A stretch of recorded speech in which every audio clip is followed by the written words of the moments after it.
Good morning, students. I am Payal from Vashisht Public School, Una. So today we will discuss the topic cell wall. Cell wall क्या होती है? Cell wall जो होती है हमारी सिर्फ प्लांट सेल्स में प्रेजेंट होती है, एनिमल सेल्स में सेल वॉल नहीं होती है। जो हमारी सेल के अराउंड सेल मेम्ब्रेन, जिसको हम प्लाज्मा मेम्ब्रेन भी बोलते हैं, उस प्लाज्मा मेम्ब्रेन के बाहर एक और वॉल प्रेजेंट होती है सेल प्लांट सेल्स के अंदर, जिसको हम बोलते हैं सेल वॉल। सेल वॉल जो होती है हमारी, it is the outer covering of a cell present outside the cell membrane. ये किस चीज की बनी हुई होती है हमारी? ये सेलुलोज की हमारी बनी हुई होती है। Cell wall is composed of cellulose. इसके अलावा जो सेल वॉल होती है, इसका काम क्या होता है? एक प्लांट सेल में इसका काम क्या होता है? मैंने पिछले लेक्चर में तुम्हें बताया था, जब एक सेल के अंदर पानी भरना स्टार्ट होता है, सेल के अंदर पानी भरना स्टार्ट होगा तो सेल क्या करेगा? हमारा स्वेल करना स्टार्ट कर जाता है। तो सेल वॉल का काम क्या होता है कि हमारी सेल को, हमारे प्लांट सेल को किसी भी तरह के डैमेज से, किसी भी तरह की इंजरी से, किसी भी तरह के शॉक से बचाना। तो सेल वॉल उसको प्रोटेक्शन का काम करती है। तो सेल वॉल, जैसे ही अब मैंने वहां एग्जांपल दी थी कि पानी सेल के अंदर भरना स्टार्ट होता है, जैसे ही सेल में पानी भरना स्टार्ट होता है, सेल हमारा स्वेल कर रहा है। अब सेल स्वेल कर रहा है, जैसे हम एक बलून के अंदर पानी भरते हैं, तो अगर हम उसमें ज्यादा पानी भर दें तो वो बर्स्ट आउट हो जाता है, टूट जाता है, फट जाता है हमारा। सेम अगर हम सेल की बात करें, सेल के अंदर अगर पानी भर गया, सेल के अंदर पानी भर गया तो सेल ने क्या किया हमारा? वो इस तरह से फूलना स्टार्ट कर दिया। तो जो बाहर उसके सेल मेम्ब्रेन होगी, उसका काम क्या होता है कि जितने प्रेशर के साथ हमारा ये सेल फूल रहा है, बर्स्ट ना हो जाए, स्वेल कर रहा है, उतना ही अंदर की तरफ सेल वॉल प्रेशर लगाती है। जैसे सेल जो है इस तरह से बाहर की तरफ प्रेशर लगा रहा है, सेल वॉल अंदर की तरफ प्रेशर लगाएगी और उस प्रेशर को क्या कर देती है? बैलेंस कर देती है और सेल को बर्स्ट नहीं होने देती, सेल को टूटने नहीं देती। तो ये सेल वॉल का फंक्शन होता है। इसके अलावा जो हमारे प्लांट सेल्स हैं, एक प्रॉपर्टी शो करते हैं, that is known as plasmolysis. Plasmolysis क्या होता है? प्लांट सेल में कई बार क्या होता है, सेल जो है उसके अंदर से वाटर लूज होना स्टार्ट हो जाता है, सेल की श्रिंकेज होना स्टार्ट हो जाता है। ये जो प्रॉपर्टी, सेल जो है, ये सेल वॉल है, इसके अंदर सेल पड़ा हुआ है। सेल वॉल जैसे ही श्रिंक करना स्टार्ट हो जाता है away from the cell wall, this shrinkage property is known as plasmolysis. So this was about cell wall. Cell wall, इसके features: in plant cells they have rigid outer covering called cell wall. Cell wall is composed of cellulose which provides structural strength to the plants. Provide करती है structural strength, structure wise strength provide करती है। And इसका function एक और क्या है? Cell wall permits the cells of plant, fungi and bacteria to withstand every very dilute external medium without bursting. Cell wall क्या परमिट करती है? प्लांट की सेल वॉल हो, चाहे फंजाई की हो, चाहे बैक्टीरिया की हो, बाहर के मीडियम से, जो एक्सटर्नल मीडियम हमारा हाइपोटोनिक सोल्यूशन आया था, मैंने कहा था सेल जो है उसके अंदर पानी भरना स्टार्ट हो गया, हमारा स्वेल कर गया, दैट इज हाइपोटोनिक सोल्यूशन। उसमें उस समय में सेल बर्स्ट ना हो, उसको भी सेल वॉल ही ध्यान रखती है, इक्वल प्रेशर लगा के वो उसको बैलेंस कर देती है। So now the question is, what is plasmolysis? Plasmolysis क्या होता है? It is the phenomenon seen in the plant cells when plant cell loses water through osmosis. ये एक फिनोमिना है जो प्लांट सेल्स में देखने को मिलता है। प्लांट सेल जब अपना ऑस्मोसिस के थ्रू हाई कंसंट्रेशन से लो कंसंट्रेशन की तरफ जब पानी निकलना स्टार्ट होता है, सेल से बाहर की तरफ जब पानी जाना स्टार्ट होता है, देयर इज श्रिंकेज और contraction of the content of cell. Cell जो है कंटेंट उसके सारे क्या करेंगे? श्रिंक करना स्टार्ट हो जाएंगे। अब सेल से जब पानी सारा निकल जाएगा तो सेल क्या करेगा? श्रिंक कर जाएगा। So this will give a property known as plasmolysis. Here you can see this is a cell. Cell जो है इसके सेंटर में हमारा क्या होता है? न्यूक्लियस। सेल के सेंटर में हमारा होता है न्यूक्लियस। सेल की ये जो वॉल है, this wall is called as cell membrane, और जो बाहर वाली वॉल है that is cell wall. This is a structure of cell, centre में न्यूक्लियस, बाहर वाली वॉल सेल वॉल एंड अंदर वाली wall is plasma membrane. Next topic is nucleus. Nucleus जो होता है हमारे सेल के सेंटर में होता है, मैंने अभी तुम्हें फिगर में दिखाया।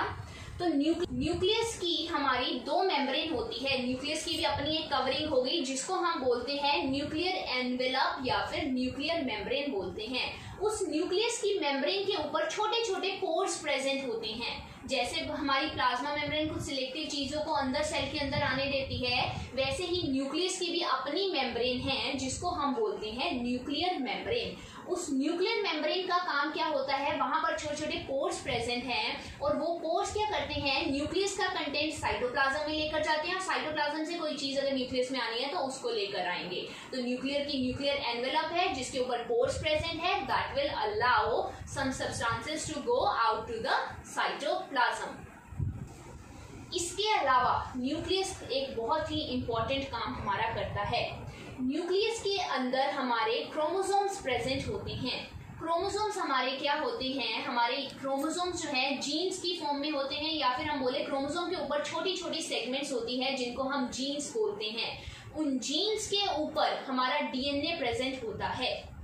डीएनए हमारा जेनेटिक कंटेंट है। हमारे जीन्स की इंफॉर्मेशन को डीएनए जो है हमारे पेरेंट्स से हम में लेकर आता है। हमने क्या बोला, न्यूक्लियस के अंदर क्रोमोसोम्स हैं, उन क्रोमोसोम्स के ऊपर डीएनए प्रेजेंट है। वो जो डीएनए है जो हमारे पेरेंट्स से चाइल्ड में इंफॉर्मेशन आनी है, उस इंफॉर्मेशन को लेकर आने का काम करता है। तो nucleus carries the information from parent to child जो ट्रांसफर होनी है in the form of DNA which is present on the chromosome. Chromosome के ऊपर डीएनए प्रेजेंट है जो कि इंफॉर्मेशन कैरी करता है पेरेंट से चाइल्ड तक पहुंचाने के लिए। This is the important function of nucleus. Nucleus इसके अलावा हमारा एक और काम करता है, वो है सेलुलर डिवीजन। सेल्स की डिवीजन में भी हमारा न्यूक्लियस जो है हेल्प करता है। जब एक सेल से दूसरा सेल बनना होता है तो सबसे पहले न्यूक्लियस की डिवीजन होती है। न्यूक्लियस डिवाइड होता है, दो न्यूक्लियाई बनते हैं एंड देन वो डिफरेंट सेल्स में हमारे डिस्ट्रीब्यूट होते हैं। सो ये कुछ हमारे न्यूक्लियस के फंक्शंस थे। अब कुछ सेल्स हमारे ऐसे होते हैं जैसे कि प्रोकैरियोटिक सेल्स। प्रोकैरियोट्स होते हैं, एक हमारे यूकैरियोट्स होते हैं। इनमें क्या डिफरेंस है, जो प्रोकैरियोटिक सेल्स होते हैं उनका न्यूक्लियस वेल डिफाइंड नहीं होता है। The nucleus of prokaryotes is not well defined, means जो न्यूक्लियस है उसके बाहर न्यूक्लियर मेम्ब्रेन नहीं है। अब न्यूक्लियस के बाहर न्यूक्लियर मेम्ब्रेन नहीं है तो सेल के अंदर इधर उधर कहीं भी फैला हुआ है। वो जो हमारे सेल के अंदर क्रोमोसोम्स और डीएनए की इंफॉर्मेशन भी ऐसे ही डिस्ट्रीब्यूट हुई है। तो cell without proper nuclear membrane is called as, जो ऐसा सेल जिसके अंदर न्यूक्लियस हमारा वेल डिफाइंड नहीं है उसको हम बोलते हैं न्यूक्लियोइड, और वो न्यूक्लियोइड हमारा प्रोकैरियोट्स में प्रेजेंट होता है। तो ये कुछ फीचर्स हैं हमारे न्यूक्लियस के। Let's discuss it again. Nucleus is present in the center of the cell. It has double layered covering called nuclear membrane. This is the nucleus. Nucleus के बाहर भी इस तरह से डबल मेम्ब्रेन होती है हमारी प्रेजेंट। इसके ऊपर छोटे छोटे पोर्स प्रेजेंट होते हैं। इन पोर्स का काम क्या है, इन पोर्स के थ्रू कोई भी चीज़ न्यूक्लियस से कहाँ जाएगी, साइटोप्लाज्म में। So it has double layered covering called nuclear membrane which allow the transfer of material from inside the nucleus to the outside, that is into the cytoplasm.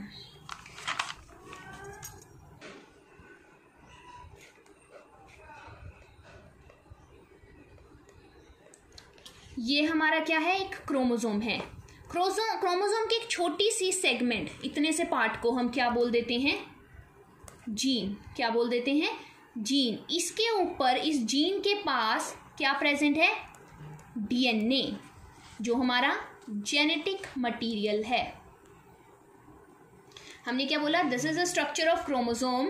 Chromosome की छोटी C segment, ऐसे ही other segment होगी, अलग segment होगी, ऐसे एक छोटी C segment को हम बोलते हैं जीन। जीन के पास हमारा डीएनए प्रेजेंट है। डीएनए हमारा जेनेटिक मटेरियल है जो क्या करता है, कैरी इंफॉर्मेशन कैरी करके लेकर जाता है, कहाँ से, parent to child. The nucleus contain chromosome which contain information for inheritance of features from parent to the next generation in the form of DNA. Nucleus जो है क्रोमोसोम कैरी करता है जो इंफॉर्मेशन लेकर जाता है पेरेंट से चाइल्ड में इन द फॉर्म ऑफ DNA. इसके अलावा nucleus help in cellular reproduction. Nucleus किस में हेल्प करता है? हमारे सेल की रिप्रोडक्शन में.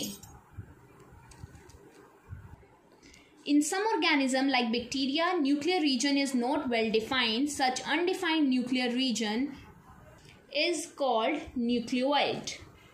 कुछ ऑर्गेनिजम्स में जैसे बैक्टीरिया में न्यूक्लियर रीजन वेल डिफाइंड नहीं होता है, ऐसे हम रीजन को क्या बोल देते हैं? Nucleoid. Features of cytoplasm. Cytoplasm is a fluid content inside the plasma membrane. Plasma membrane के अंदर जो फ्लूइड कंटेंट होता है that is cytoplasm. It contain many specialised cell organelles. इसके अंदर बहुत सारे सेल ऑर्गेनेलेज प्रेजेंट होते हैं. Each cell organelle perform a specific function for the cell. जैसे ये एक सेल है, सेल के अंदर मैंने बताया न्यूक्लियस है. ये जो सारा का सारा पार्ट रह गया या फ्लूइड वाला पार्ट होता है जिसको हम बोलते हैं साइटोप्लाज्म.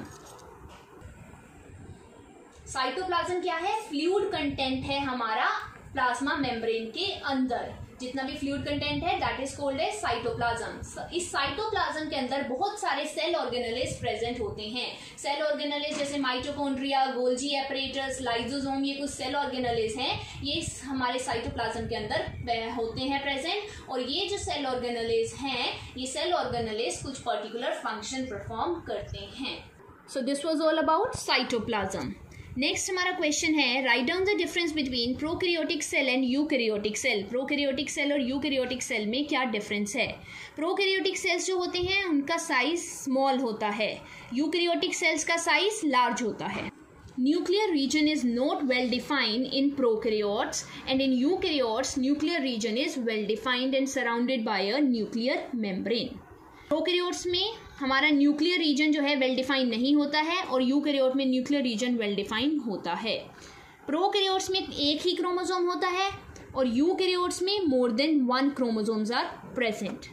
इसके अलावा जो मेम्ब्रेन बाउंड सेल ऑर्गेनेले हैं जैसे माइटोकॉन्ड्रिया या गोल्जी एपरेटस, वो हमारे प्रोकैरियोट्स में प्रेजेंट नहीं होते. यूकैरियोट्स में membrane bound cell organelles are present. तो ये कुछ डिफरेंसेस थे प्रोकैरियोट और यूकैरियोट्स में. प्रोकैरियोट्स का साइज स्मॉल होता है, यूकैरियोट्स का साइज बड़ा होता है. प्रोकैरियोट्स में एक ही क्रोमोसोम होता है, यूकैरियोट्स में more than 1 chromosomes are present.